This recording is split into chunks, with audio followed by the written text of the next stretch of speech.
जय श्री कृष्ण। जय दशा माता की। नमस्कार दोस्तों, स्वागत है आप सभी का हमारे चैनल भक्ति ज्ञान में। दोस्तों, आज मैं आपको दशा माता व्रत की 8वीं और 9वीं कहानी सुना रहा हूँ। एक वृक्ष पर एक नर और एक मादा दो पक्षी रहते थे। उनके कोई संतान नहीं थी। अन्य पक्षी मादा पक्षी को बांझ कहकर घृणा करते थे। मादा चिड़िया बच्चे न होने के कारण बहुत दुखी रहती थी। एक दिन वह अपनी स्थिति पर विचार करती हुई अकेली नदी पर पानी पीने गई। वहां पर स्त्रियां दशा माता का डोरा ले रही थीं। उनका एक डोरा बच गया था। उन्हें कोई उच्च वर्ग की स्त्री नहीं दिखाई दी जिसे वह डोरा देती थी। उन्होंने सोचा कि इस चिड़िया के गले में इस डोरे को बांध देते हैं। यह यहाँ रोज आकर कथा सुन लिया करेगी। इसे पूजन की विधि बता देंगे तो यह भी पूजन के दिन पूजा कर लेगी। तदनुसार उन्होंने चिड़िया के गले में दशा माता का डोरा बांध दिया और उसे समझा दिया कि प्रतिदिन 9 दिन तक यहाँ आकर कहानी सुन लिया करो। 10वें दिन 21 गेहूं के दाने लाकर उनमें से एक दाना दशा माता के नाम से नदी में डाल देना और बाकी 20 दाने तुम स्वयं खा लेना। चिड़िया ने 9 दिन तक नियम पूर्वक दशा माता की कहानी सुनी। 10वें दिन स्त्रियां द्वारा बताई गई विधि के अनुसार डोरा एवं एक गेहूं का दाना नदी में डालकर पारण किया। कुछ दिनों के बाद उस चिड़िया के भी बच्चे हो गए। अन्य चिड़ियों को बड़ा आश्चर्य हुआ कि इसे तो बच्चे होते ही नहीं थे, अब बच्चे कैसे होने लगे। अब चिड़िया बोली, जब मुझे बच्चे नहीं होते थे तो तुम सब मुझे बांझ कहकर दुत्कारती थी। अब मुझे दशा माता की कृपा से बच्चे होने लगे हैं। चिड़ियों के पूछने पर उसने दशा माता का डोरा लेने का सारा हाल कह सुनाया और पूजा की विधि का भी वर्णन सुना दिया। तब से जंगल की सारी चिड़ियां दशा माता का व्रत करने लगी। एक नगरी थी, उसमें एक बाग था। उस बाग में एक फकीर रहता था। वह बस्ती में से भीख मांग कर लाता था।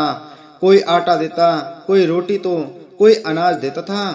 परंतु होली के आने के बाद सब औरतें एक मंदिर में बैठकर दशा माता की कहानियां सुनती व कहती थीं। किसी के घर पर कोई नहीं मिलता था तो वह फकीर परेशान हो गया। जब उसे मालूम हुआ कि सभी औरतें मंदिर में बैठी हैं और वहां दशा माता जी की कहानियां सुन रही हैं, तो वो भी वही मंदिर में बैठ गया और वह भी उनके पास बैठकर दशा माता की कहानियां सुनने लगा। उसने पूछा कि इनको सुनने से क्या होता है, तो उन्हीं महिलाओं में से एक महिला ने बोला कि अन्न धन लाभ लक्ष्मी सब कुछ मिलता है। तो इस पर फकीर बोला कि मेरे भी कुछ नहीं है, दशा माता जी मुझे भी जरूर कुछ देंगी। फकीर की हथेली में एक फफोला हो गया। 10 दिन होने के बाद फफोले में से एक सुंदर कन्या जन्मी। वह कन्या दशा माता की दी हुई थी। फकीर ने बाग के एक पेड़ पर कन्या के लिए झूला लगा दिया और उसको झूला झुलाता था और झूला देते हुए बोलता कि झूलो मारी नानी बाई, झूलो मारी फूला बाई, तेरी शादी तो मैं राजा के घर पर कराऊंगा। चूंकि वह कन्या दशा माता की दी हुई थी तो वह जल्दी जल्दी बड़ी होने लगी और बहुत ही खूबसूरत दिखती थी। कन्या के बड़ी होने के कुछ समय पश्चात बाग में एक राजा घूमने आए थे।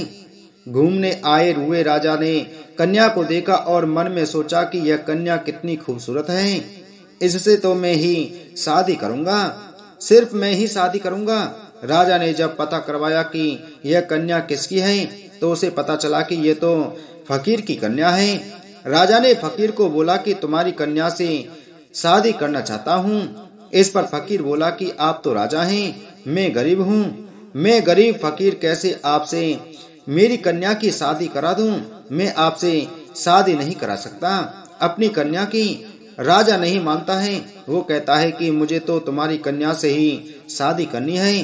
फकीर अपनी कन्या की राजा से शादी करने को तैयार हो गया और राजा ने तो उस फकीर की लड़की से शादी कर ली।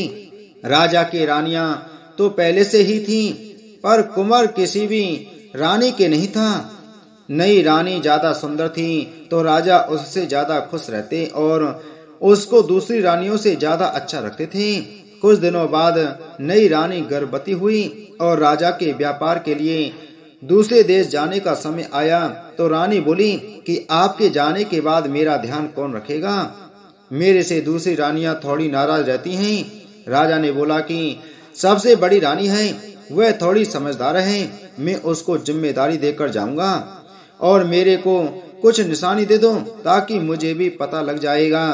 रानी ने गुलाब की कली निशानी के रूप में राजा को दे दी। 9 महीने पूरे होने पर बड़ी रानी ने दाई माई को पैसे देकर समझा दिया कि अगर इसको लड़का हो जाएगा तो राजा हमको अच्छा नहीं रखेंगे। उसको बोलना राजा के यहाँ ऐसा नियम है कि आंखों पर पट्टी बांधकर बच्चे को जन्म देती है और तू बच्चे को भैंस को खिला देना। दाई माँ ने ऐसा ही किया और छोटी रानी ने कहा कि राजा के कहाँ कुंवर लिखा है। राजा की कुंवर भाग में होता तो दूसरी रानियों के भी होता। छोटी रानी को ऐसा कहने के पश्चात उसके बच्चे को भैंस के सामने रख दिया। उस समय सतयुग चल रहा था तो भैंस इस बच्चे को पूरा का पूरा निगल गई। वह भैंस पहले तो उसको चाटने लगी और बाद में वह उसके मुंह में चला गया था। 10 महीने बाद भैंस के पाड़ा हुआ। अब उधर राजा के पास कली खिली। राजा के वापस लौटने पर खूब बड़ा जलसा करा। राजा तो भूल भी गए थे कि उसके 7वीं रानी भी है और दूसरी रानियों ने उस 7वीं रानी को तो चमड़े के कपड़े पहनाकर एक बांस की लकड़ी देकर महल के ऊपर से कोवे उड़ाने वाली बना दिया था। जब भैंसा कुछ बड़ा हुआ तो किसी और को कुछ नहीं करता था पर बड़ी रानी को भेड़िया मारता था। बड़ी रानी ने सोचा कि यह तो वही दुश्मन है। बड़ी रानी राजा से बोली कि इस भैंसे को मरवा दो, यह सबको भेड़िया मारता है। नौकरों को पाड़ा मारने के लिए भेज दिया गया और बोले कि इसको मार कर आंखें निकाल कर आना। वह लोग उसको मारने के लिए दूसरे शहर में ले गए। दूसरे शहर के राजा की लड़की को घर में बैठे बैठे सब दिख रहा था।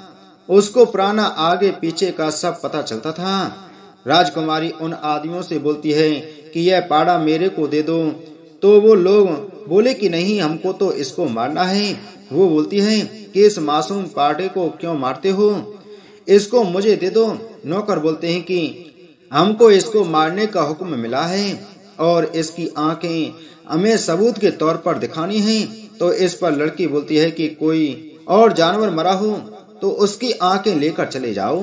राजकुमारी उस पाड़े को प्रतिदिन हरी हरी अच्छी अच्छी घास खिलाती थी, चांदी के बर्तन में पानी पिलाती थी और उसको बहुत अच्छा रखती थी।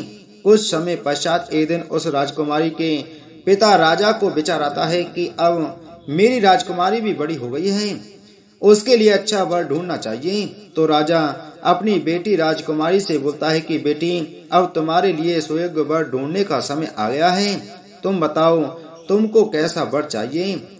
तो इस पर राजकुमारी कहती है कि मैं तो इस भैंसे से ही शादी करूंगी। राजा रानी बोलते हैं कि भैंसे से कोई शादी करता है क्या, परंतु राजकुमारी नहीं मानती है। तो वो कहती है कि मैं तो भैंसे से ही शादी करूंगी।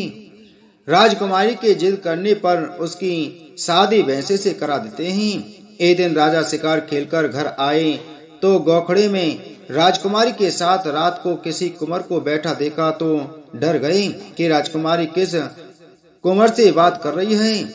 राजा ने रानी को बोला कि अपनी राजकुमारी किसी कुंवर से बातें कर रही है।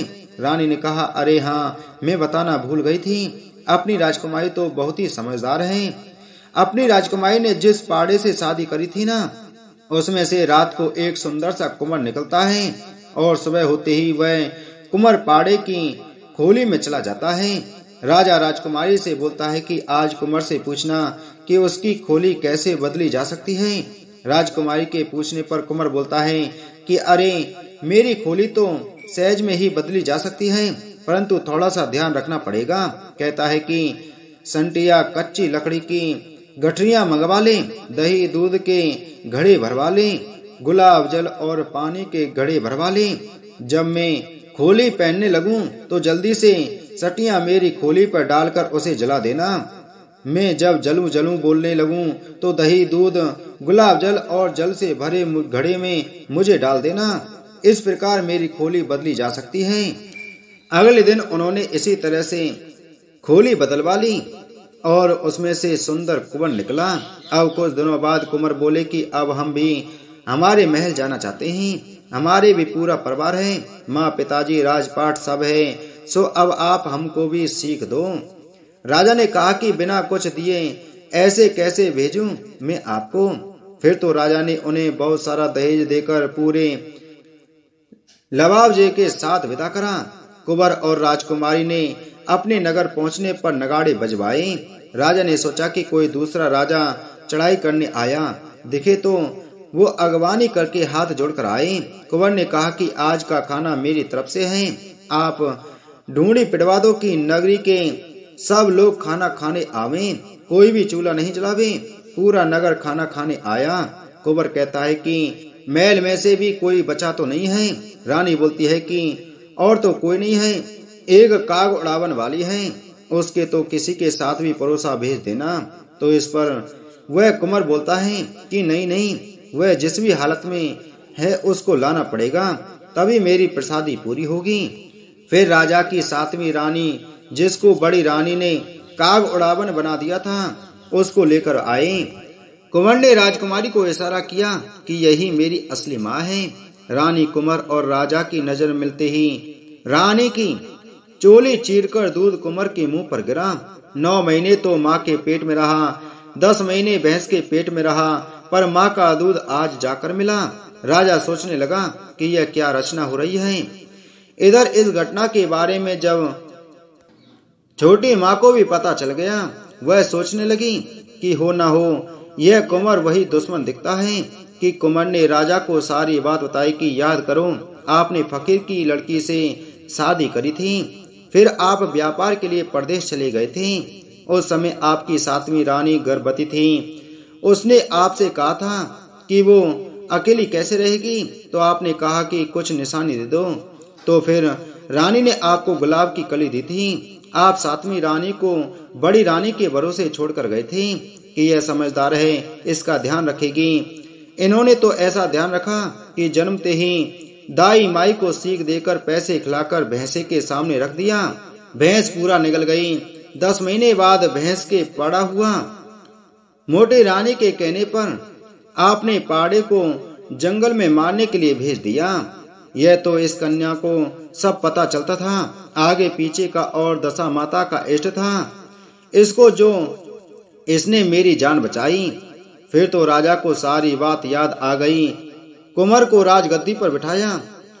पूरा नगर खुश हो गया कि कुंवर सा आ गए, और गड्ढे खुदवाकर 6 रानियों को जमीन में गड़वा दिया और उस पर घोड़े घुमाए।